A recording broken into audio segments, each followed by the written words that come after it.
Sampai yang majikannya itu pun manggil temennya yang bisa ngusir jin juga dari Makassar hari itu juga, buat ngebantuin ngeluarin si jin ini dari rumah, raja jin ini dari rumah.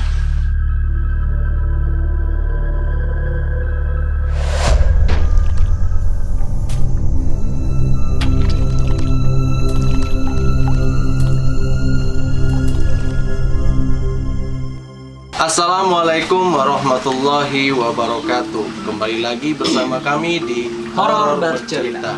Kali ini kita menghadirkan salah satu narasumber kita yang mau menceritakan pengalaman spiritualnya. Ya, kenapa dia bisa diundang di sini? Karena waktu itu dia pernah mengirim cerita horornya melalui DM @horor bercerita. Jadi dia cerita semuanya. Tapi ceritanya itu panjang. Jadi kalau kita taruh di Instagram kayaknya terlalu panjang dan gak enak gitu. Biar lebih enak dan kalian percaya, jadi kita hadirkan langsung nih orangnya di YouTube secara eksklusif kayak gini. Daripada kelamaan, ini langsung aja kita kenalin. Iya, nama saya Siti Sarah. Saya anak dari orang yang bisa membantu mengobati penyakit batiniah. Kayak semacam apa ya, guna-guna gitu ya, dan lain sebagainya. Bisa mengobati hal yang semacam itu lah ya. Iya. Bisa dibilang paranormal juga ya. Iya, mungkin. Kayak gitu deh pokoknya. Awalnya tuh malu bisa apa ya? Bisa ngusir hal-hal yang kayak gitu. Awalnya gimana? Oh, awal kenapa bisa mengobati gitu ya? Jadi tuh awalnya mami gue itu nganterin temennya nih, dia diguna-guna gitu kan sama orang, nganterin dia buat berobat nih. Akhirnya ketemu di Jasinga. Pas lagi di Jasinga itu diobatin sama yang namanya Bu Upi. Nah, akhirnya sembuh si orang ini. Pas sudah sembuh itu orang ini tuh kayak apa ya, kayak malah cepu gitu loh. Kemalu? Iya, malah kayak mau matiin mami gue gitu. Nah, akhirnya si Bu Upi ini bilang kan, saya nggak bisa kalau misalnya matiin dia gitu, karena udah baik gitu ke dia kok malah kayak gitu kan. Yaudah akhirnya nyokap gue tuh karena terima kasih banget sama si Abu Upi ini, udah dibilangin gitu. Yaudah akhirnya jadi kayak ayah angkat gitu loh, sering ngasih pokoknya sering apa ya, silaturahmi setiap bulannya gitu. Nah sampai akhirnya Abu Upi juga silaturahmi balik ke rumah. Nah pas lagi ke rumah itu tiba-tiba tas B-nya itu ketinggalan, tas B hitamnya, Tas B-nya Abu Upi.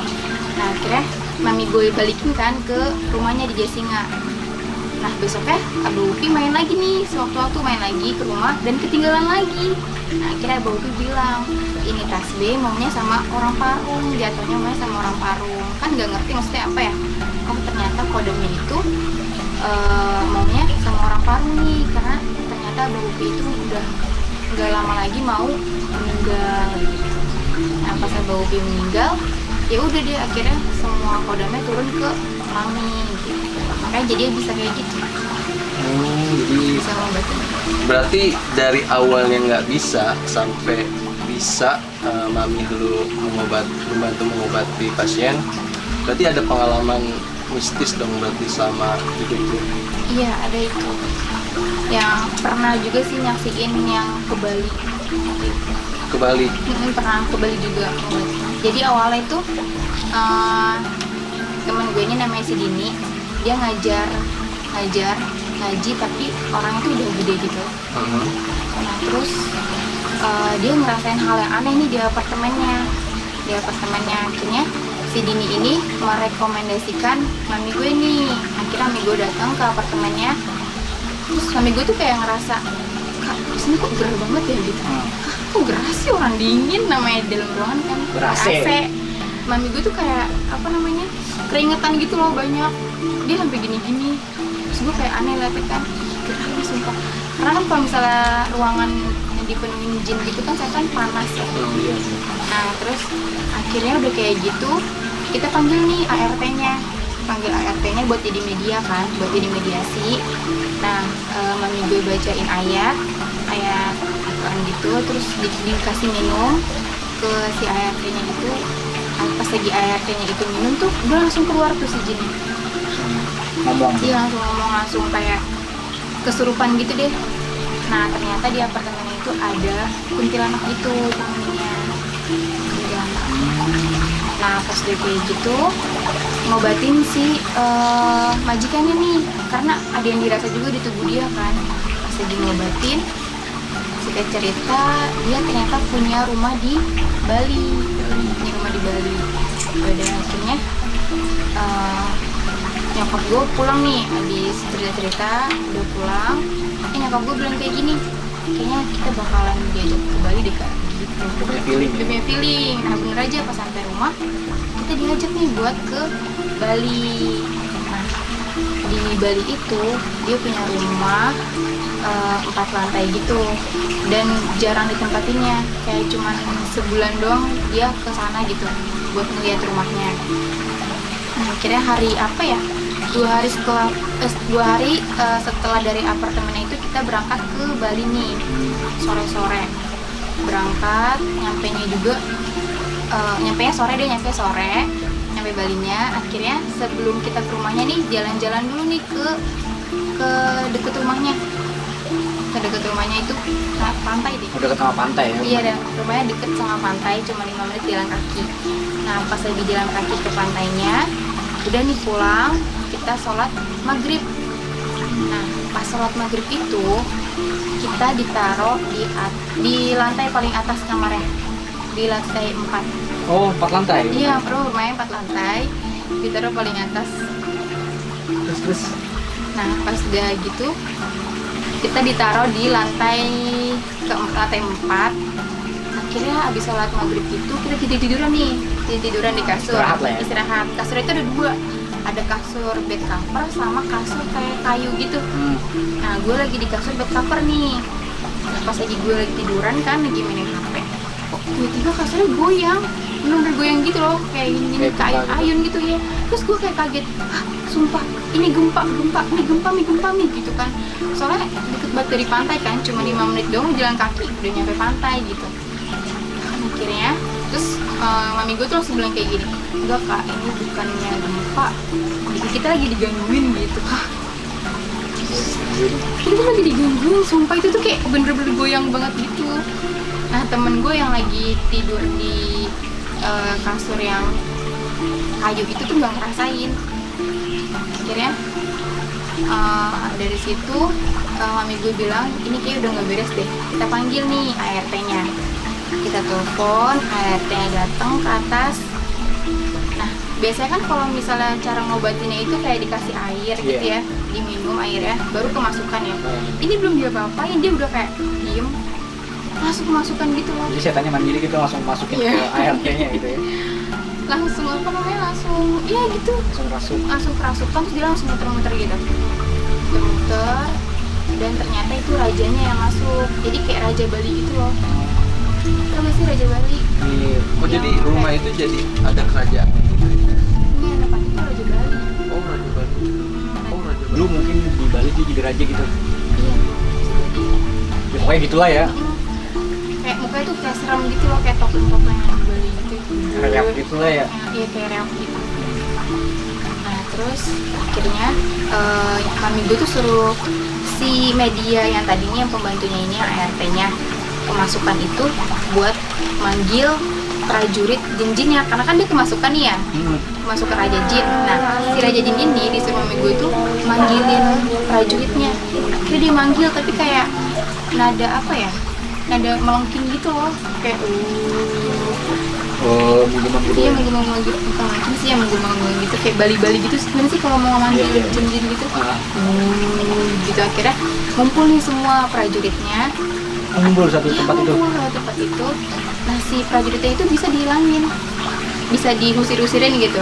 Nah si rajanya ini aja yang bandel, Tetap diem di rumah itu. tetap diem di rumah itu. Nah habis itu kayak gitu, besoknya lagi kita tetap ngobatin lagi nih. Nah kita dapat cerita dari yang punya rumah, yang majikannya itu. Ternyata setiap bulan itu, setiap majikannya datang itu pasti majikannya selalu ngeganti barang-barang yang rusak. Ada aja gitu yang rusak di rumah itu. Padahal nggak ditempatin ya? Padahal nggak ditempatin. Kayak nanti itu lampu rusak atau hordeng rusak, sampai kaca kamar mandi, tau gak sih kamar mandi kan suka ada shower gitu ya yang ada kacanya gitu. Iya. Nah itu tuh pecah, Padahal nggak ada yang mandi di situ padahal loh. nggak ada yang mandi, nggak ditempatin juga, pecah. Wow. Kan tebel ya. Pasti. Iya, pecah. Pasti tebel kaca yang kamar mandi. Terus suka ada yang naik tangga duk duk duk duk duk gitu, atau suka ada yang nari di lantai atas gitu. Kayak kedengeran gitu loh, dari lantai 4 itu kedengeran sampai lantai 1 kalau misalnya ada yang nari, kan berarti kenceng banget ya. Iya, kayak kencang banget. Bak, bak. gitu. Gitu. Terus kita tuh di sana udah seharian, si jinnya itu tetap masuk lagi ke pembantunya itu, Belum kayak kabur. iya belum pergi karena bandel banget. Sampai yang majikannya itu pun manggil temennya yang bisa ngusir jin juga dari Makassar hari itu juga, buat ngebantuin ngeluarin si jin ini dari rumah, raja jin ini dari rumah. Ya udah akhirnya bantuin. Ya udah pokoknya gitu deh, dianya tuh susah banget dikeluarin. Dia tuh merasa ini rumah gue gitu, bukan rumah lu gitu. Bahkan majikannya pun sama si jinnya tuh suka debat gitu ya. Oh. Pernah debat gitu. Jadi kayak ini rumah gua, kata si jinnya. Enggak, ini rumah gua udah bilang apa gitu. Jadi pengakuan lah ya. Iya, pengakuan. Pengakuan rumah itu. Sampai kayak gitu. Terus udah deh, akhirnya kita pulang ke ini, ke rumah. Pada akhirnya si jin itu Si jin itu udah berhasil Iya, berhasil. diusir. Iya, udah berhasil diusir. Karena 3 bantuan ini ya, Iya, 3 tiga orang. bantuan itu. Karena malu sendiri Nggak kuat. nggak kuat karena energi dari jin ini terlalu kuat mungkin Nggak ya. terlalu kuat. Tapi ada nggak cerita lu nih yang sampai sekarang tuh masih mengiang-ngiang gitu dalam pikiran lu?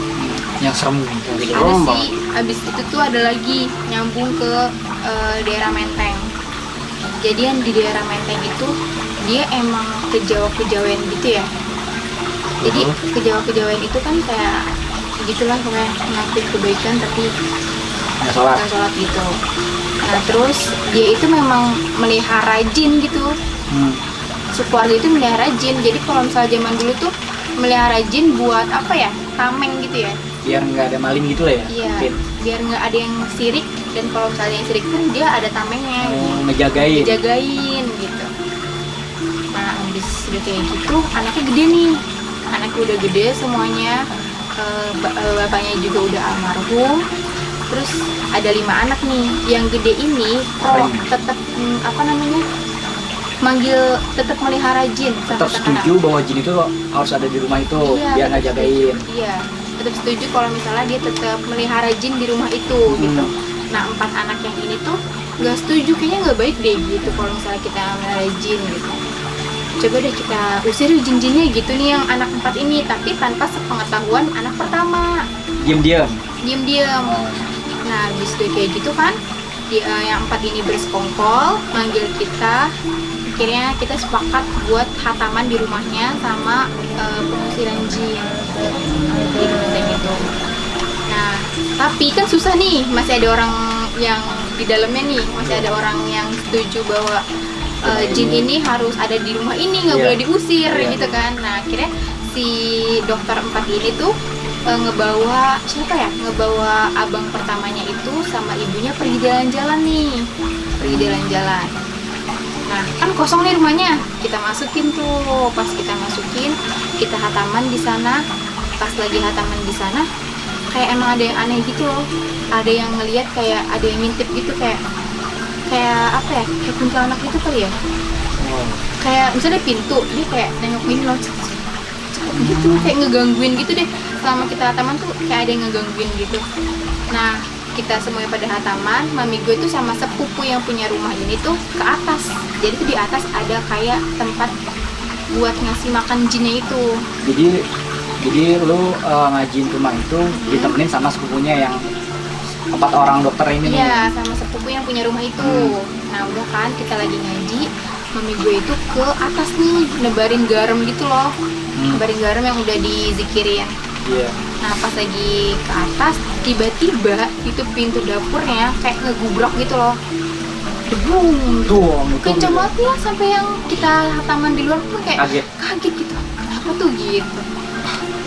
Jadi kayak marah kayaknya dia tahu Berontak lah ya. berontak. Dia kan diusir kan? Iya, kalau Dari diusir. Nah, akhirnya bis dari situ kita aman, selesai, pulang nih. Udah selesai lah ya. Udah selesai semuanya, kita pulang.